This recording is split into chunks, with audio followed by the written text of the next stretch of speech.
things that you guys can do to really help improve your following and keep a consistency with posting.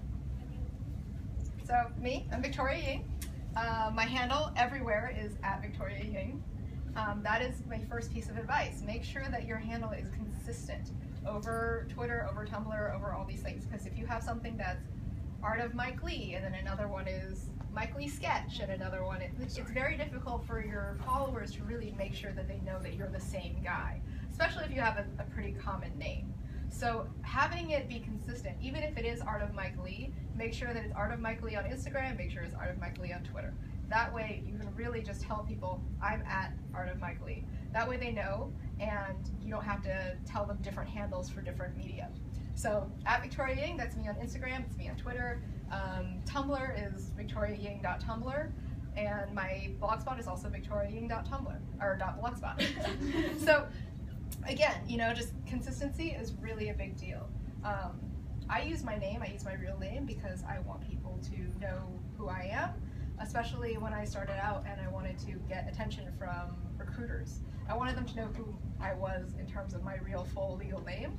So if my portfolio ever came across their desks, they weren't like, oh, I was really into, haberdashery's art, but who's that, And they get a portfolio from Jill Lee, and they're like, who, they have a hard time connecting it. So having your real legal full name as your handle is a great thing to do. Yep. I was wondering, my last name is 13 letters. Oh, so gosh. Shorten it, but yeah. Make it, figure out how you can shorten it to make it, and just make it consistent. Yeah. And again, if you can't put your full name, maybe you have a really common name and, @Stan Smith is taken, make it @Stan Smith Art or something like that. You don't have to, if you have a huge following under a different pseudonym, keep that, that's fine. But if you're just starting out and you don't have your handles yet, try to get these. And some people actually try to sit on the handle even before they know what they're going to do with it. So they just pick it up really quick so no one else can have it, and that way, one day when you want to use it, it's yours, and you don't have to necessarily fight with somebody. Yep. What if someone has your There's not really much you can do about it if someone already has your handle. But if you guys haven't started establishing your social media networks, try to figure out one that no one has across all of the networks. So across Twitter, across Instagram, whatever it is, make sure that you have it and try to sit on it for all of the networks. Even new ones that pop up, what is that new one that's supposed to replace Facebook? Yeah, LO. So even if you're not going to use LO, try to grab that username that's whatever the one that's consistent. So that way, if you ever want to go to LO, you still have your username and you don't have to fight someone for it. Okay, so that's my first piece of advice.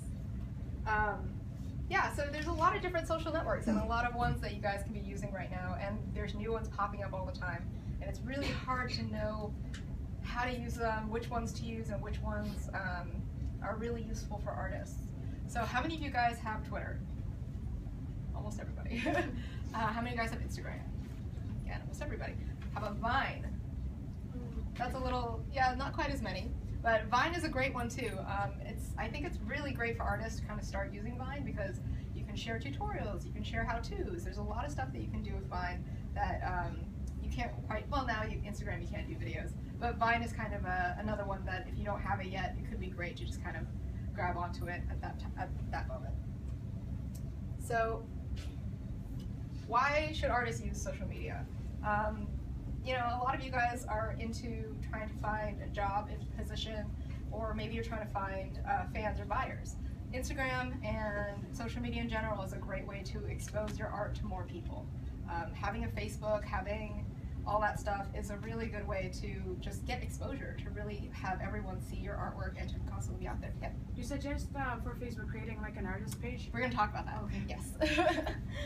So yeah, 3 big reasons. Get your work seen by freelance art directors, get your work seen by fans and buyers, like if you sell prints, and getting your work seen by recruiters at big studios. So this is just a sampling of just some of my artwork. I don't know how many of you guys are familiar with what I do, but I'm a visual development artist at Disney Animation, and I love social media. I am constantly on it, and I'm always posting art, and that's a really big thing that you guys should be doing too. Try to be consistent. A lot of people have Instagram, but it's very personal, and if you want to really expose yourself as an artist, show the world, hey, here's my artwork, try to keep it a little bit more professional, or in terms of what you're trying to show. So I tend not to show stuff like, here's my family dinner, here's like my breakfast, you know, I try to avoid that, and I really try to just show art. Because a lot of the people who are coming to my Instagram and you know, my Twitter, they're actually not that interested in, you know, my day-to-day, they're actually pretty interested in what artwork I'm making. So I try to keep that consistent, so then when they're scrolling through my Instagram, they see, okay, you post a lot of art and that's somebody that I want to follow. So social currency, this is something that I want to talk about because it's helpful for making really shareable posts. Social currency is something that makes the user feel as though they're cool or knowledgeable about sharing. When you see something on Facebook, somebody shared a BuzzFeed article, or somebody shared some kind of weird listicle, which Disney princess are you, you know? They're sharing that for a reason. They're not just sharing it because, you know, oh, I like this thing and I want to show people. They're sharing it because it makes them feel cool, or it makes them feel knowledgeable in some way. And really finding your social currency and what it is that you can exchange to get that kind of reaction from people is a great thing for you guys to start learning now. So when you start posting on your social media, you create really shareable posts, things that people are going to want to post on their own wall. Since we're engaging, we have to create social currency. If you just post something that is only useful to you and no one else can actually figure out what the social currency is of the thing that you're posting, it's very difficult for you to get that to be shared. Our most shared, most viral thing that we created was a video that me and my husband did where we gave advice to aspiring artists. And that had a lot of social currency because if someone else shared that, then it's like, hey, look what I found. I found this really great piece of advice. And that's kind of what you guys are looking for when you're creating really viral pieces of art or information. If you have like a tutorial or something like that, something that makes someone want to share it, want to pass it on. And that's really what we're looking for when you're creating posts. Remember, always link to your portfolio in your biography. You have a bio on all of these things, Instagram, Twitter, Vine, and when people go from your feed into your profile, they'll usually want to see your portfolio. So make sure to have a link in there. Also, try to make sure to play up your strengths. Be like, oh, I'm the author of this book, whatever book that you're working on, or I'm a concept artist at this studio. Really try to make it so people feel like, oh, this is somebody who knows what they're talking about and knows what they're doing. Try to include it in about 20% of your social media posts. I'm not saying like, hey, check out my portfolio and a link, but when you share art, like make sure that it's linked to your portfolio site. Like have it be, hey, look at this new sketch that I did, and it's from your portfolio site. So then people can click on that link and then be like, oh, hey, there's a portfolio here, and then look at all your other art. Yeah, that was the next thing. So post new images from your website URL. So now we're going to talk about each little social media thing independently. So Facebook, I'm pretty sure everyone's on Facebook now. Like my parents are even on Facebook, so it's not exactly, you know, this is probably the most accessible tool. And we're just going to talk a little bit about what is good practices. So understand the algorithm. How many of you guys understand the algorithm of Facebook? A couple of people. So what Facebook does is Facebook will not show you everything that your friends and the stuff and the pages that you like. It will not show you everything. It's only going to show you things that have a lot of likes and a lot of comments. So it's going to push all the stuff that has a lot of viral information to the top. So understanding that is really key to making sure that your artwork gets seen. Try to tell people what you want them to do with it. You know, tell them, hey, like this image, because the more likes it gets, the more likely it is other people will see it, and then it's going to catch on. It's good for external traffic. It's good for people to have a link to your blog or to your store, and then from there click that and then move to your website. Should be posting on it 1 to 3 times a day. That's general rule of thumb, a good amount of Facebook posts. And then you should engage about 1 to 3 times a day. Engaging means liking, sharing, and commenting on other people's content. All social media is social, so you can't just put out, you also have to give back. So on every single media thing, I'm going to give a little suggestion for how often I think you should be engaging. Next thing about Facebook, photos are better than video, which is better than text. For whatever reason, that is the order in which people like things on Facebook, because they're scrolling down through it. If it's a video, it's not that likely that they'll look at it. A photo is more likely than a video, and both of those things are still better than text. Post images with links, and do not use the images generated by Facebook. If you put a link in Facebook, it will automatically generate an image for you, and that's good. But for the algorithm, if you actually post a photo and then a link with it, that's actually better for pushing it up for more people to see it. So don't use that automatically generated image. Click post photo, upload the photo, and then add the link. Nice. So we started talking about this a little bit. Should you make a separate fan page? This is a very personal decision for everybody, but something that we all want to know. Because Facebook now is so personal, I have pictures of my cats, I talk about my family, and maybe that's something that you guys don't want to share with people. Maybe that's something you really do want to keep personal. So how do you really work with both sides of that? So it really depends. If you don't use Facebook for personal stuff, and some people don't, then you don't necessarily have to. If your Facebook is almost strictly professional, and you only post things that are very like, hey, here's me and Gunkeen at CTN. Like we're not talking about like, oh, here's pictures of my kids. If you don't do that on Facebook anyways, then you may not need a separate fan page. If it's very personal, like, yeah, here's my kids, here's the school that they go to, yeah, create a separate page, or create a different Facebook page, or create a different Facebook profile. Either one works well. Fan pages. The great thing about having a fan page is you can pay for engagement. So like we talked about earlier, posts that get pushed up by Facebook are things that have a lot of likes, or if you pay for it. So if you have a fan page, you are eligible to pay like $5, $40, however much you want to pay, and it will automatically push you up on people's news feeds. So that's a plus if you're willing to do that. For us, we have it's not a fan page, it's like a store page for our extracurricular activities. And when I post on our fan page, I always pay for engagement. I pay at least $5 every time. It's kind of not an awesome, it's not like the best thing in the world. Like I'm kind of like, oh, I have to pay for it. But it does actually get you a lot more engagement than it would otherwise. If you're selling primarily, then a brand and fan page is probably the best way to go. Do you guys have any questions about that? Yeah. Are personal pages, are they capped at like 5,000 friends? Yes, they are. Okay. Yes. So that is another reason to possibly get a fan page if you think that you will want more than 5,000 friends. If you're not doing a fan page, how can you make your stuff still visible and shareable? Is it making public posts? Or? Yes, definitely make it public. Tell people to like it. Hey, please like my post. Have a lot of friends.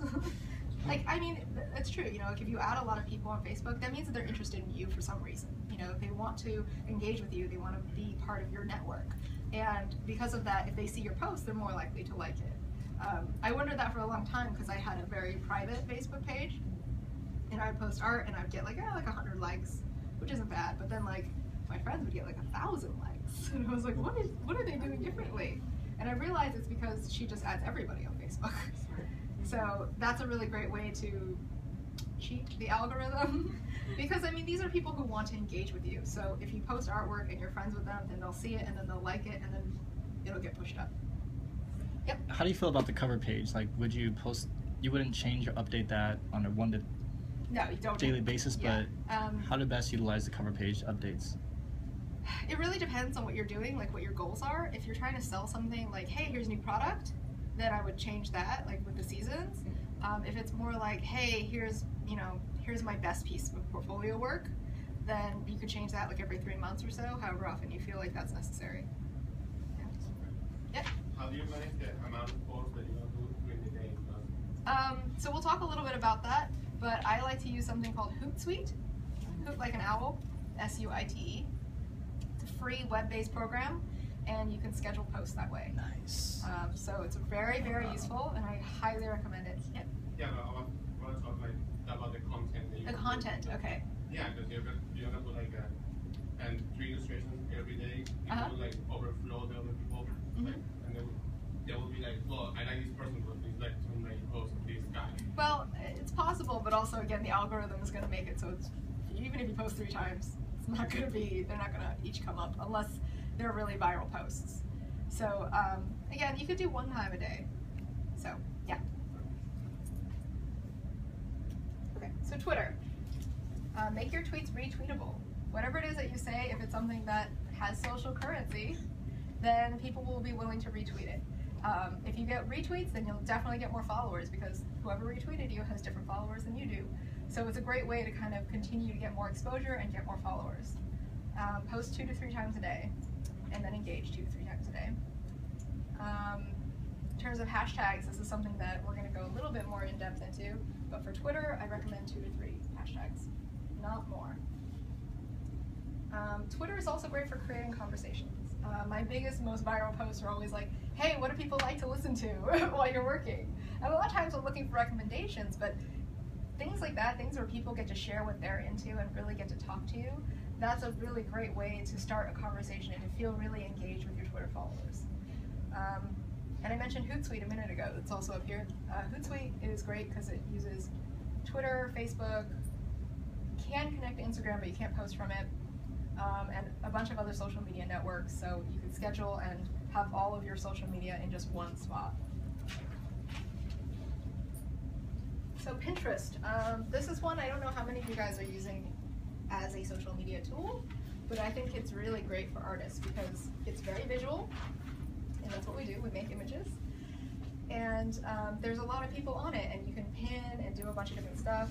And people on Pinterest are pretty different than people on Twitter and on Instagram. So I recommend having a Pinterest, but it's more for curation than anything else. Like, you're not really self-promoting on Pinterest. What you're doing is showing people like what your taste is. What do I like? What am I about? Someone have a question? No. Okay. So pin 3 to 5 times a day, engage 3 to 5 times a day. Again, liking, repinning, whatever that is. You can add hashtags, but the great thing about Pinterest is that its search function is actually pretty good. Things like Instagram and Tumblr, they have really poor search functions, which is why you need to hashtag a lot. But Pinterest actually has a good search proxy. So I would add text into all of your posts. Be like, this is my unicorn piece or something. That way when people search unicorns, it'll pop up. And you don't need to hashtag it. Link your images. Make sure that your images go somewhere, especially if it's your portfolio. Try to pin it from your portfolio site onto Pinterest so that if people click on it, they'll get to your portfolio. Yeah, pretty much it for Pinterest. I really like Pinterest, and I've started getting a lot of followers with it, mostly just by posting reference and stuff that I want to paint. Like, I'm like, oh, this is really cool. This is all these graveyards or something. And, you know, people are also into that. People are into finding, you know, you as a curator and someone who has taste and things that they want to follow. Instagram. Iconosquare is another web-based application, which I highly recommend everybody on Instagram be using. Yep. It will give you all kinds of stats. It used to be called Statusgram, but then they changed their name to Iconosquare. I don't know why. But it's really, really great because it can show you exactly when your followers are online, which posts are your most popular, and what time of day to post. So it's free, it's pretty easy to use. I highly recommend using it. Hashtag no filter. It's a thing, you know, people post pictures with no filter, but all of you guys, if you're posting art, don't use filters. Filters are probably the worst thing that you can do to your art. When I post art on Instagram, I actually, most of the time, it's a digital piece. So I'll do the digital piece, I'll email it to myself, open it up on my phone, save it on my phone, and then post from there directly, no filters. Because I want my artwork to be seen in the best possible light. Let's say you're taking a photograph of a sketch, and you're like, oh, filter will make it look nice. Probably not. If you do want to enhance it in some way, try to use, they have new sliders and little controls on Instagram, so you can actually go into it and adjust the contrast, adjust the saturation, and adjust the brightness. I recommend using brightness and contrast, probably for photos of sketches more than anything else. And again, I would avoid filters because it can really ruin whatever it is that you're trying to do in your sketch. Just Unfollow is another web-based app.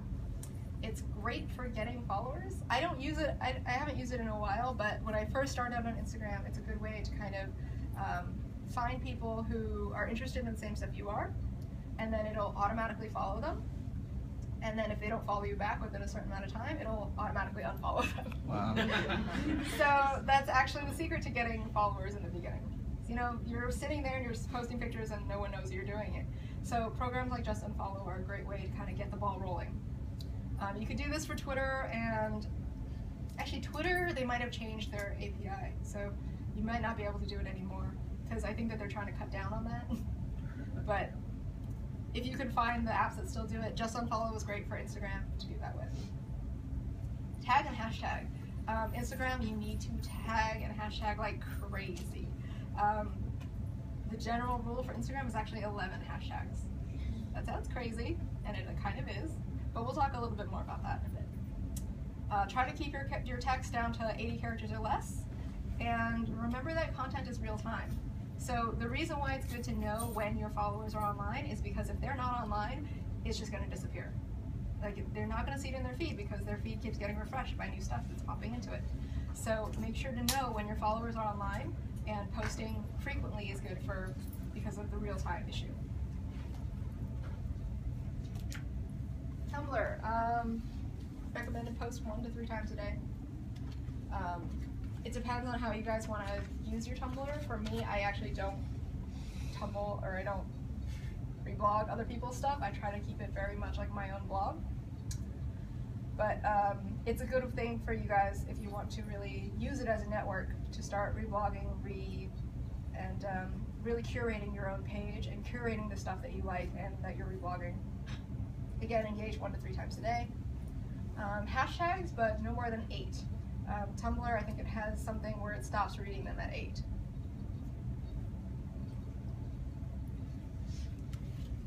And I know that's a lot of information, but you don't have to do all of it. It seems like, oh my god, there's all this social media stuff that I should be doing, and there's so much pressure to be on everything, but you don't have to do all of it. Pick and choose what works best for your followers.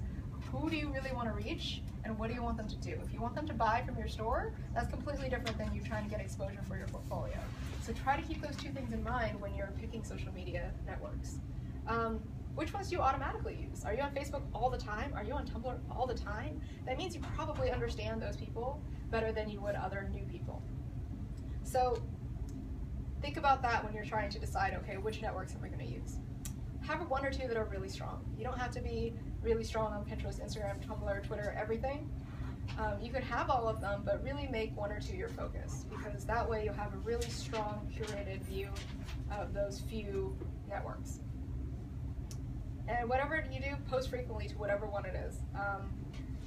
All those numbers of like post 1 to 3 times a day, post 2 to 4 times a day, like those things, you don't have to do it for every one, just all of them, just pick the ones that you think are going to be most important, and just be consistent.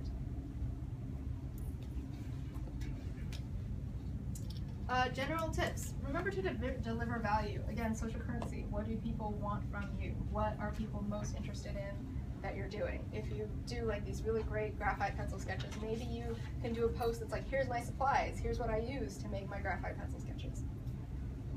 Create easily shared posts. Don't make it too difficult to retweet, which means don't have too many characters that if someone tries to retweet it, it goes over the limit. So make sure that whatever you're doing, you're very conscious of resharing, retweeting, reblogging, whatever it is.